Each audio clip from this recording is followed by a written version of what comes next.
Tudo bom com vocês? Espero que sim, né? Nós vamos continuar aqui, aula de História do 9º ano, A e B, né? Antes da gente começar essa aula, pessoal, eu vou dar uns informes, né? Então, quais as informações que eu tenho? São informações, pessoal, claras a respeito dessas aulas remotas, não é? Muita gente tem dificuldade, então, ó, procurem se adequar ao momento, viu? Como eu já falei nas outras turmas, a gente tem que se adequar. Por exemplo, nós tivemos que aprender a usar máscara. Eu mesmo tenho uma 10 máscaras e hoje mesmo eu estava olhando, meu Deus, acho que eu não vou mais comprar máscara não, eu já vi uma ali bonitinha, já estou querendo comprar. E todo passo que eu dou é de máscara, né? Meus batons estão até vencendo, porque é de máscara o tempo todo. Passei batom aqui só para dar aula para vocês, mas o tempo todo é de máscara. Máscara, álcool gel. Então, essas aulas, o momento é esse, vocês vão ter que se adequar. Não adianta chorar, situação, quem não tem internet, procura quem tem um primo que tem pertinho. Não tem caso de Covid aí na região de vocês, se junta, vai para lá, usa máscara e vamos assistir às aulas, vamos responder às atividades, não é? Vamos encontrar uma saída, né? No ano, né? Não é primeiro, segundo, terceiro, não. Vocês já têm uma mente mais aberta. Né? Então, vamos correr atrás do prejuízo, viu? A escola não está aqui para, de maneira nenhuma, prejudicar vocês. Agora, vocês têm que também fazer a parte de vocês, não é? Então, vamos se adequar. Sim, nós vamos falar, nós vamos dar continuidade falando, nós estamos falando da República no Brasil, como chegou a República no Brasil. Era o sistema monárquico, agora é o sistema republicano. Então, nós ficamos nessa página aqui, a página 16, a República da Espada. Por que da espada? Porque era a república dos militares, não é? E aí nós vamos ver, e militar também usava espada. Então vamos ver aqui como é que diz isso. Quando os militares chegam ao poder? Quando a república foi proclamada? Vocês lembram? 15 de novembro de 1889, não é? E aí o primeiro governo republicano, ele manda de 1889 a 1894, 6 anos.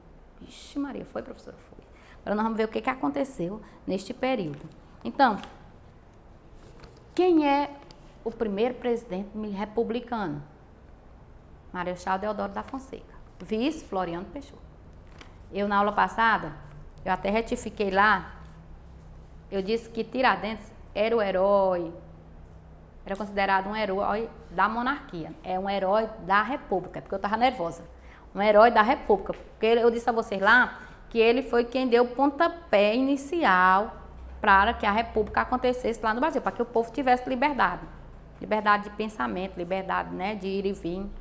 E aí, por isso que ele é considerado isso. Mas o primeiro presidente foi Marechal Deodoro da Fonseca. Então, vamos ver o que fala aqui sobre essa República da Espada, meninos. Então, aqui diz que o comando da República ficou com o governo provisório, que era o Marechal. Uma das primeiras medidas que ele tomou quando ele assumiu a presidência do Brasil como presidente republicano foi mandar a família real para fora do país. Foi, professora? Foi. Ele mandou para o exílio na Europa, né, para a França. Dezembro de 1889. Foram convocadas eleições no Congresso Nacional para o Congresso Nacional Constituinte. E essas eleições, elas foram realizadas em todo o Brasil. E aí, no ano seguinte, né, em 1890, fazia um ano da proclamação da República. E aí, pessoal, o Congresso inicia a elaboração da carta. Né? Antes tinha a Carta Magna. Agora era a nova Constituição brasileira no país. Então, ela foi promulgada, essa primeira Constituição, sobre o poder da República Brasileira, e esse documento estabelecia alguns pontos, né? O Brasil passava a ter uma república presidencialista. Que é isso? Quem comanda é um militar e não um monarca. Então aí começa o primeiro momento. Presidente do Brasil ser um brasileiro, né? Ser uma pessoa do Brasil. E aí depois, né, desse sistema, essa república presidencialista, com eleições para presidente. Essas eleições, elas eram indiretas, porque quem escolhia lá era o Congresso Nacional, né? Entre eles, lá ele escolheu uma pessoa para governar, indireta. Depois, lá dentro da Constituição, eles criam que essa pessoa ia governar de 4 em 4 anos. Não era como um rei, né, que nascia governando, nascia praticamente dentro do governo, porque o caso de Dom Pedro II, né? Quando o pai dele retornou, ele tinha 5 anos, e aí a gente vê que esse processo é como se ele tivesse começado a tomar conta do país com essa idade. E aí a gente vê que não, aqui não era assim, depois da República. Tem um presidente que é escolhido por outras pessoas e que vai, não é, comandar o país, e com 4 anos ele vai sair do poder, ou então ele vai concorrer novamente à eleição para comandar por 4 anos. Depois de 8 anos, é lei no país também, ele vai ter que dar um tempo para poder retornar. Isso aí acontece hoje também com os presidentes, governadores, prefeitos, só não com vereadores e deputados, que também poderia ter essa lei, né? Porque tem gente, tem deputado aí que fica de barba branca dentro do poder, a gente não vê fazer nada. Tem vereador que a gente chega e enjoa no poder, não é, pessoal? Era para ser uma lei para todos eles. E quem comanda o país só é o presidente, professora? Não, né? Na aula passada, eu disse que quando um republicano ele começou a ser presidente do Brasil, era ele juntamente com um parlamento. Tem os três poderes no Brasil, né? O poder republicano também era controlado não só por uma pessoa, mas por mais de uma pessoa. E agora, né, depois das eleições diretas também, né, a gente sabe que, né, o Senado Federal também tem um grande poder. Aí, em termos de Estado, governadores, deputados estaduais. No município, prefeito e vereadores. Então, esse povo é quem faz parte, né, de um governo, no município, no Estado e em um país. Mas como nós estamos falando lá do início, eu vou ser mais clara para vocês. Aqui diz que, né, o presidente chegou ao poder, nomeado pelo Congresso, né, e aqui diz que ele foi eleito indiretamente e mandou por 4 anos. Vem uma crise. E aí, com essa crise, vem o fim da República da Espada. A crise econômica e o fim da República da Espada. Oxê, quem acabou com a República da Espada foi a crise econômica, vamos ver, né? Então, aqui diz que durante esse governo que foi chamado de provisório, Deodoro, ele nomeou o primeiro-ministro da Fazenda da República Brasileira. Adivinha quem era? Rui Barbosa. Né? Tem um monte de rua aí com o nome desse povo aí que a gente nem sabe quem é. Né? Lá em Santa Cruz tem uma rua, Rui Barbosa. Esse homem aqui foi o primeiro-ministro da Fazenda no Brasil. Então, Rui Barbosa, ele decidiu implantar uma política de incentivo ao crescimento econômico, especialmente à indústria. Então, aqui diz que neste período, a moeda aqui no Brasil ela era escassa, tinha poucas cédulas, né? Poucas notas. E aí ele determinou a emissão de mais dinheiro. E essa emissão de mais dinheiro, pessoal, serviu aí para que novas empresas, né, crescessem. Circulou a moeda e também mercadoria. Circulou moeda, os impostos subiram, né, e aí o Brasil vai passar aqui por uma crise econômica. Foi ruim, professora.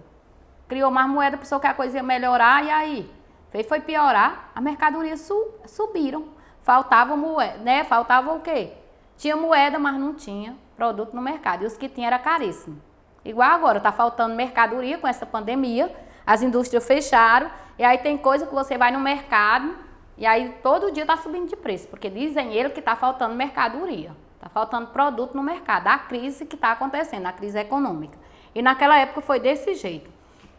Então, o que foi que aconteceu com isso? Sabe os cafeicultores que eu já falei para vocês? Né, lá de Minas, do Rio e principalmente de São Paulo, eles começaram a investir. Investir como? Emprestando dinheiro.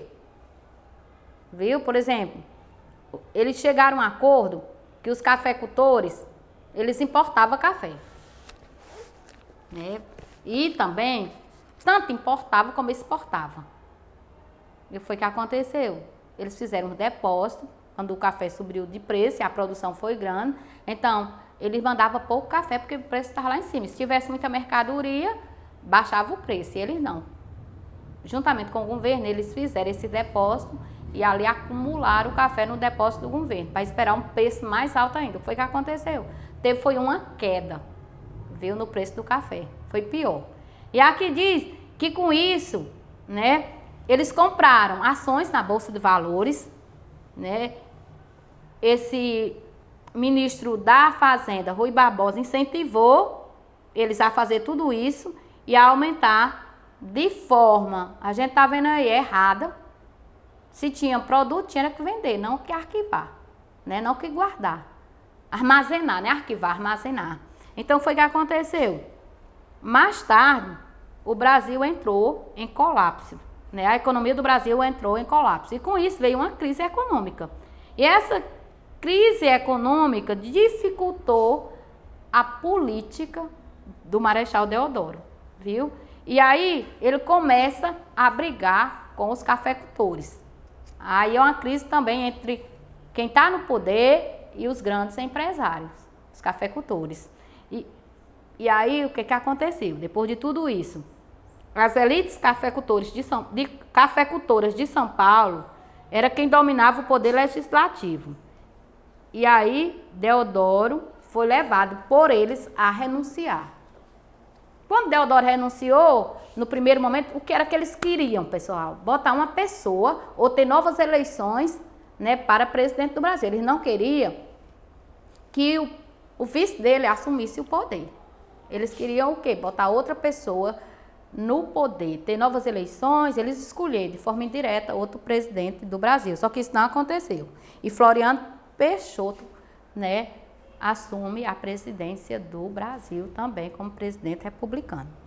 Então, a primeira Constituição, né, aqui diz, a primeira Constituição da República, ela, né, dá poderes, né, baseado numa carta que veio lá dos Estados Unidos. Olha como é que nós começamos a copiar, né, as coisas dos Estados Unidos. Na época da República, pegaram uma carta lá dos Estados Unidos, que era um documento, chamava carta, mas era um documento. Um documento dos Estados Unidos, que era a Constituição de 1891, e ele elaborou um regime federativo. Aqui diz que, como desejavam dominar as oligarquias dentro dos estados, eles tomaram isso daí como pontapé inicial para ser colocado lá dentro das províncias. Aqui diz também que eles transformaram os estados e deram a cada governo de estado autonomia própria. Autonomia própria, entre aspas, porque a gente sabe que os governos de estado, presta atenção,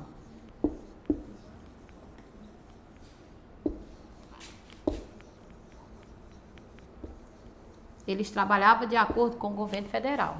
Tinha união entre eles, né? O governo de estado era nomeado o pessoal lá da presidência do Brasil. Não tinha autonomia própria. Só dizia no documento, mas tudo que eles iam fazer dentro do estado, eles primeiro levavam a questão lá para o Senado Federal, né? Principalmente para o presidente.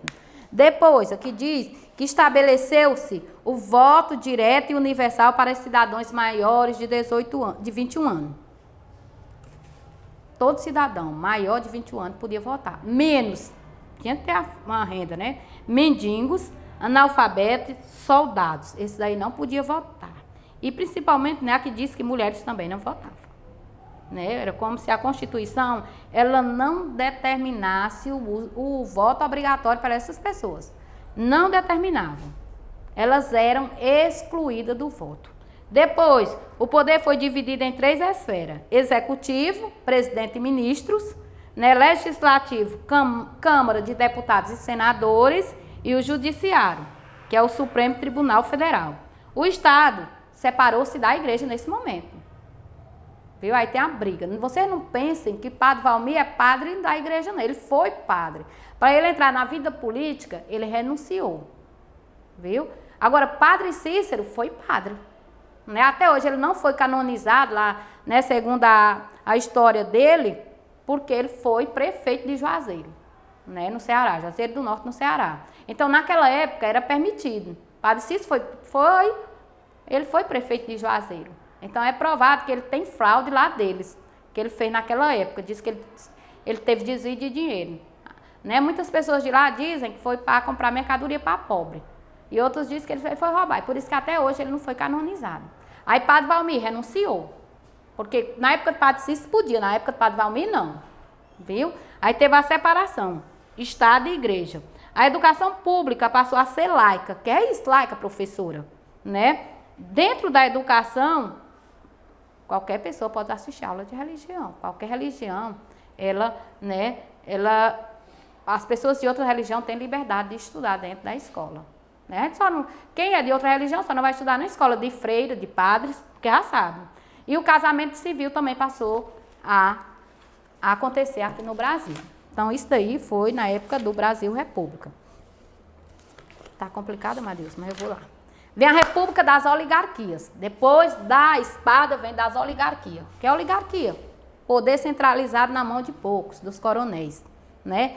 E aqui vamos ver o que fala aqui a respeito dessa República das Oligarquias. Em 1894, ocorreu a primeira eleição direta para presidente da República, né, no Brasil. Ela foi vencida por Prudente de Moraes, republicano histórico ele era. E ele tinha participado da fundação do movimento republicano, Partido Republicano. Ele, Prudente de Moraes, ele era, né, da elite cafeicultora paulista, ele era um paulista. E ele governou de 1894 a 1898. Aqui diz que ele tinha um regime político muito bom, né? E gerava, por ele, né, ser de São Paulo, gerava uma intriga, né, entre ele, os cafeicultores e os gaúchos. Uma intriga entre eles, né? Porque os gaúchos também queriam estar no poder. E aí, sem falar que os estados do Nordeste diz que era totalmente excluído do poder. A história conta em alguns casos. Então, essa política aí, esse suporte político, fez surgir aqui no Brasil uma política dos governadores com base na República da Oligarquia, né? Que é isso, o fortalecimento do coronelialismo dentro do Brasil. Os coronéis começaram a ter poder. E aí dentro dos estados, quem era que era considerado um governador? O governador do estado. Olha quem eram os coronéis. Os coronéis começaram a governar. Viu? É por isso que até hoje tem gente que diz, fulano, né, é um coronel. Fulano tem uma política de coronelialismo. Essa política onde eles têm um domínio sobre a população, por eles serem de uma classe alta. Aí aqui diz o seguinte, né, Campos Salles, né, com essa política aí, ele fez um mecanismo político para evitar choques entre os governos estaduais e governos federais. Né, os grupos dominantes, eles tinham uma política, aquele tipo daquela política de acordo, que é chamado toma lá, dá cá. Não sei se vocês já viram isso aí, né? Em muitos meios de comunicação aparece esse palavreado aí, toma lá, dá cá. O que é? De troca. Eu lhe dou se você me der. É um acordo entre eles. Então, nesse nível aí, a troca de favores acontecia, né? E aí, essa política de troca de favores é complicada, né? Tem um político que faz uma determinada obra, uma barragem numa cidade. Eles diziam que era assim, por exemplo, naquela época, uma estrada. Aí a população tinha que votar nele. Ele fazia, mas queria o voto em troca. E aí o coronel lá da cidade, a história conta, que ele levava o povo para votar. Não era como hoje, não. O voto não era secreto, não. E aí ele levava esse pessoal para votar. Olha, nós vamos apoiar Prudente de Moraes. Não era Prudente de Moraes porque o voto não era direto para presidente do Brasil, mas para, por exemplo, um governo de estado, um governo municipal. Eles escolhiam, nós vamos votar para seu fulano, para o coronel fulano. E aí a população tinha que ir. Porque ele deu a estrada a nós, porque ele fez uma praça, porque ele fez o prédio da prefeitura, porque aí tinha que votar. Viu, pessoal? E aí, muitas vezes, quem tinha uma propriedade que tinha um morador, levava até olhar ele marcar o X lá na cédula, que era aquele voto, né, que botava o xizinho. Eles tinham vezes, tem casos no livro de história que ele mesmo, a pessoa ficava lá e eles eram analfabetos, e aí ele mesmo votava pelo outro. E defunto votava, era a maior confusão. Gente que já tinha morrido há muito tempo, aparecia como voto legível, pessoas que estavam em outro estado. Era uma política bagunçada, né? Mas foi assim a política nossa, do coronelialismo. Aí nós vamos ver, e esse voto aí, pessoal, é o famoso voto de Cabresto, que o livro de história aí fala e é bem claro. Não sei se vocês leem aí, vocês veem. Então, essa política das oligarquias, ela era paulista, né? Uma intriga entre paulistas, mineiros e gaúchos. Então, São Paulo e Minas Gerais se uniam contra os gaúchos. E aí, porque São Paulo e Minas Gerais era a política do café com leite. Aí os gaúchos também, não é, eram inimigos deles. E aí, mais tarde a gente vê aqui que esses interesses se unem e os presidentes republicanos, eles começam, né, a querer dominar o país. E aí, pessoal, como eu disse a vocês, né, durante a aula, como o pessoal daqui estava excluído do Nordeste, aí começa na região Nordeste a surgir guerras. Né? E aí vocês, tanto do 9º ano A como do 9º ano B, fizeram um trabalho sobre esse resumo de guerra que aconteceram no interior do país, né? Aqui no Nordeste do país. Primeiro, né, que eu expliquei até aqui essa página 19, aí esse restante aqui foram vocês, né, que fizeram os conflitos que aconteceram no campo. Vocês fizeram um resumo, um trabalho, tá bem aqui, ó. Não sei se vocês lembram, mas aqui eu tenho alguns trabalhos do 9º ano B, viu? E aqui tem um resumo de Canudos, né?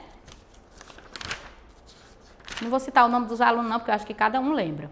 Tem um sobre o cangaço, resume algumas questões relacionadas ao cangaço. Tem uma sobre o contestado. E assim sucessivamente. Aquelas revoltas que aconteceu, vocês fizeram um resumo. Que é eu disse a vocês que era valendo ponto, estão comigo. E os meninos do 9º ano A, os trabalhos foi sobre o território, regiões onde aconteceram. Foram desenhados mapas com algumas questões. Estão lá na sala de aula, né? Vocês lembram que nós colamos lá? E eram valendo, se eu não me engano, era 3 pontos, né? Essa primeira etapa aqui, que vocês fizeram. Então, não há necessidade de eu resumir essa parte do trabalho que vocês fizeram, viu? E agora, como é que nós vamos fazer a atividade, né, para a prova? Atividade, aliás, que é a prova, eu vou somar a nota da atividade com as notas do trabalho. E aí vocês vão ter a avaliação, né, uma avaliação somativa. Eu não sei se vai ser valendo 2 meses, porque nós não tivemos ainda nenhuma reunião com relação a isso, ou se é valendo 1 mês. Somando as duas. Então, ainda vou conversar com as meninas, depois eu pego essa atividade digitada, coloco no grupo e vocês vão responder. Eu acho que como é 9º ano e nós já fizemos algumas questões, já tivemos trabalho, não há necessidade de eu aplicar uma atividade, mas se vocês quiserem, corrigir essa atividade para depois aplicar a avaliação avaliativa, né? A atividade avaliativa, aliás. Então, depois a gente conversa sobre isso aí lá no grupo, né? Como é que nós vamos fazer. Então, o que eu quero dizer para vocês, eu acho assim, que essa parte aqui, essa primeira parte, como ela já foi explicada, né, numa aula presencial, agora nós fizemos um resumo. Nessa aula remota, não tem como vocês do 9º ano A, né, não ter aprendido nada. Quem não aprendeu, lê o livro. 1, 2, 3, faz com mamãe. Lê, relê, trilê, quadrilê. Mamãe tem essa história, né, mamãe? E aí vocês lê, e eu tô aqui para tirar as dúvidas, viu, de vocês. Aqui não, lá no grupo do WhatsApp. Então, quem assistir, por favor, né, diz que assistiu, dá o joinha lá pra gente ficar por dentro. E outra coisa, os amigos de vocês incentivem a estar assistindo essas aulas remotas, que a gente não sabe até quando vai, né, essas aulas, quando a gente vai retornar. Então, vamos aproveitar. E eu tô aí para tirar dúvida, viu? Boa sorte, fiquem com Deus e até a próxima. Abraço a todos.